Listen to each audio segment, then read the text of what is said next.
Ang ating katawan ay mayroong kakayahan na labanan ng mga sakit. Self-healing na kung tawagin. Kailangan lang natin magkaroon ng healthy lifestyle at natural na pamamaraan upang palakasin to. Kung kaya naman, mapapansin natin na bumabalik na rin ang mga tao sa mga natural na pamamaraan. Patuloy na napapatunayan ang kakayahan nitong gawing healthy ang ating pangangatawan. Natural products for natural healing. Importanteng maintindihan ang primary causes ng mga health problems para malaman kung paano maiwasan ang mga ito. Alam niyo bang may isang halaman na ginagamit pa mula pa noong panahon ng Biblia na sinasabing nagsusupply ng complete nutrition from birth to old age? At isa sa most nutritious of all plant foods na makakatulong mag-maintain ng strength, stamina, and energy hanggang sa pagtanda. Alam niyo bang Santay Barley lang ang kaisa-isang kumpanya na certified organic barley grass from New Zealand? Ito ay certified by BioGrow na isa sa leading certification agency sa New Zealand. Dahil dito, walang iba pang kumpanya sa Pilipinas ang may organic certification na katulad ng hawak ng Santay Barley. Kaya napakahalagang kilatisin ng maigi ang iba pang produktong nagsasabing certified organic o kaya ay from New Zealand. Iba pa rin ang tunay na certified. Ito yung mahalagang assurance ng kalidad ng produktong iniinom mo. Sure na sure ka sa quality ng organic barley grass mula sa New Zealand ng Santay Barley. Magandang kalusugan binigay sa akin. Ngayon, wala na siya. Talagang totaling heal na siya. Sa mga taong may sakit, kailangan nilang uminom ng Santay Barley. Gumaling talaga ako. Noon, parang mabigat yung dibdib ko, no? First month na pag-take ko niyan, may pagbabago. Lumuwag yung dibdib ko, hindi na masyado sumasakit.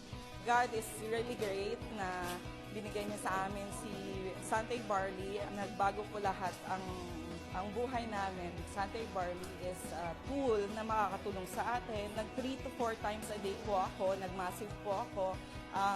From 2 to 3 months po na paggamit ko.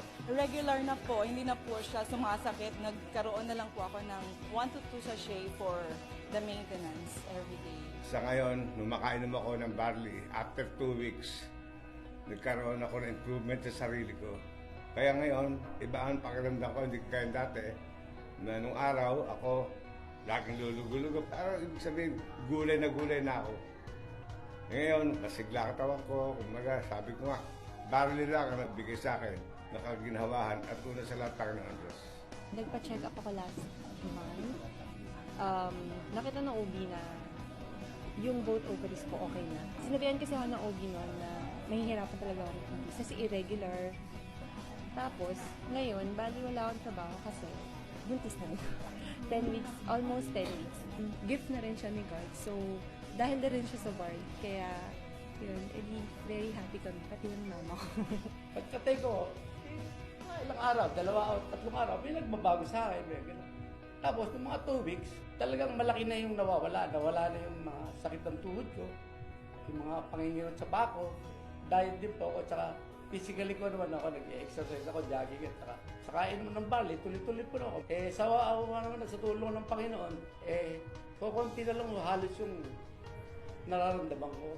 Actually, wala nag-introduce sa akin ng Santay. Nakita ko, nagpapaliwanag si Kuya Kim. Then nasabi ko parang maganda yung produkto. Sabi ko baka pwede sa akin yan, itatry ko. Una-una, nung nag-take ako ng Santay Barley, Santay Pure Barley, nakita ko yung good improvement sa akin. Yung pamumulat pag-iinit ko, nawala. Then, after 3 months, dineclare ni Dokro na fully healed na talaga. Pag nagtitake ng barley, it's not enough na basta tinitake lang. Lalo na doon sa mga taong may